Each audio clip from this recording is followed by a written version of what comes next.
పుల్వామా ఉగ్రదాడి నేపథ్యంలో ఉగ్రవాదాన్ని పెంచి పోషిస్తున్న పాక్ను వీలైనన్ని మార్గాల్లో ఇరుకును పెట్టేందుకు భారత్ ప్రయత్నాలు ప్రారంభించింది. ఆర్థిక, దౌత్యపరమైన మార్గాల్లో చర్యలు తీసుకోవడం సహా సైనికపరమైన చర్యల దిశగాను కేంద్రం ఆలోచనలు చేస్తోంది.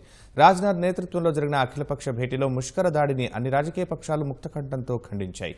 ఉగ్రవాదాన్ని కూకటి వేళ్లతో పెకలించి వేసేలా సైన్యానికి పూర్తి స్వేచ్ఛనిచ్చినట్లు కేంద్రం స్పష్టం చేసింది. పుల్వామా ఉగ్రదాడి నేపథ్యంలో పాకిస్తాన్పై అన్ని వైపుల నుంచి ఒత్తిడి పెంచే దిశగా కేంద్రం వ్యూహాలు రచిస్తోంది. ఉగ్రవాద నిర్మూలనపై ఐరాసలో తీర్మానం పెట్టి అంతర్జాతీయంగా పాకిస్తాన్ను ఏకాకి చేసేందుకు చర్యలు తీసుకుంటోంది. సింధు జలాల ఒప్పందం పక్కన పెట్టే అంశాన్ని పరిశీలిస్తున్న ప్రభుత్వం కర్తార్పూర్ నడవా భవిష్యత్ కార్యాచరణపై ఆలోచిస్తున్నట్లు తెలిపింది. పాక్లో భారత రాయబార కార్యాలయం మూసివేత దిశగా కూడా కేంద్రం ఆలోచిస్తోంది. ఈ అంశంపై ఇంకా ఓ నిర్ణయానికి రావాల్సి ఉంది. పాకిస్తాన్లో భారత హై కమిషనర్ అజయ్ బిసరియాను స్వదేశానికి పిలిపించుకున్న విదేశీ వ్యవహారాల మంత్రిశాఖ ఆయనతో సంప్రదింపులు జరిపింది. ఉగ్రవాదం చర్చలు కలిసి సాగలేవని పాక్కు మరోసారి స్పష్టం చేయాలనే నిర్ణయానికి వచ్చిన కేంద్రం తీవ్రవాదానికి పాక్ ఊతమిస్తోందని ప్రపంచ దేశాలు గ్రహించాయనే అభిప్రాయానికి వచ్చింది. చర్చల విషయంలో పాక్కు ఎప్పుడూ చిత్తశుద్ధి లేదని భారత్ ఆక్షేపించింది.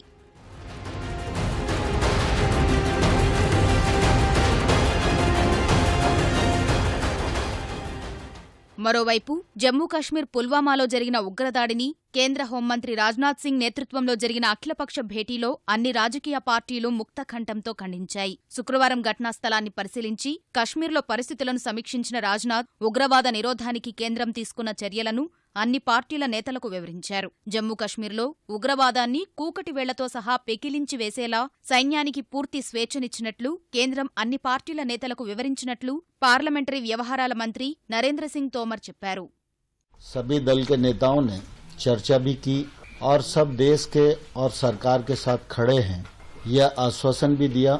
उन्होंने विश्वास दिलाया कि हमारे सुरक्षा बलों के हौसले बुलंद हैं और हम जम्मू कश्मीर को आतंकवाद से मुक्ति दिलाने के लिए कृत संकल्पित हैं। भारत सरकार ने आतंकवाद और उसे समर्थन देने वाली ताकतों से सख्ती से निपटने के लिए सुरक्षा बलों को फ्री हैंड दिया है और इस लड़ाई को अंतिम परिणति तक हम पहुंचाएंगे और जम्मू कश्मीर में अमन और चैन पूरी तरह से बहाल होगा। हमारे जवानों का बलिदान व्यर्थ नहीं जाएगा।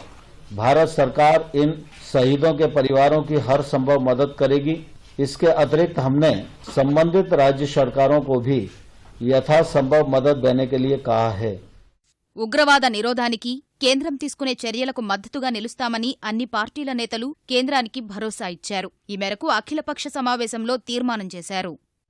प्रधानमंत्री जी को स्वयं सभी राष्ट्रीय और रीजनल दलों के अध्यक्षों की मीटिंग बुलानी चाहिए और उनके साथ विचार विमर्श करना चाहिए और इस हमारी बात को दूसरे दलों ने भी समर्थन दिया। इस वक्त पूरा देश दुख में है, मातम में है, आक्रोशित है, लेकिन आज के इस वक्त में हम देश की एकता के लिए, देश की सुरक्षा के लिए, जनता की सुरक्षा के लिए, सिक्योरिटी फोर्सेस की सुरक्षा के लिए हम सरकार के साथ खड़े रहेंगे। आतंकवाद को खत्म करने के लिए हमारा पूरा समर्थन रहेगा। कश्मीर हो या हिंदुस्तान का कोई भी हिस्सा हो, वहां टेररिज्म या आतंकवाद या मिलिटेंसी को लड़ने के लिए कांग्रेस पार्टी का पूरा समर्थन सरकार को रहेगा। మరోవైపు జమ్మూ కశ్మీర్ సహా దేశంలో భద్రతా పరిస్థితిపై కేంద్ర హోంమంత్రి రాజ్నాథ్ సింగ్ ఉన్నతస్థాయి సమీక్ష నిర్వహించారు. ఈ భేటీకి జాతీయ భద్రతా సలహాదారు Ajit Doval, intelligence bureau director Rajiv Jain, ఇతర ఉన్నతాధికారులు హాజరయ్యారు. కశ్మీర్ లోయలో కార్యకలాపాలు సాగిస్తున్న ఉగ్రవాదులను తుదముట్టించేందుకు అన్ని చర్యలు తీసుకోవాలని హోంమంత్రి రాజ్నాథ్ సింగ్ అధికారులను ఆదేశించారు.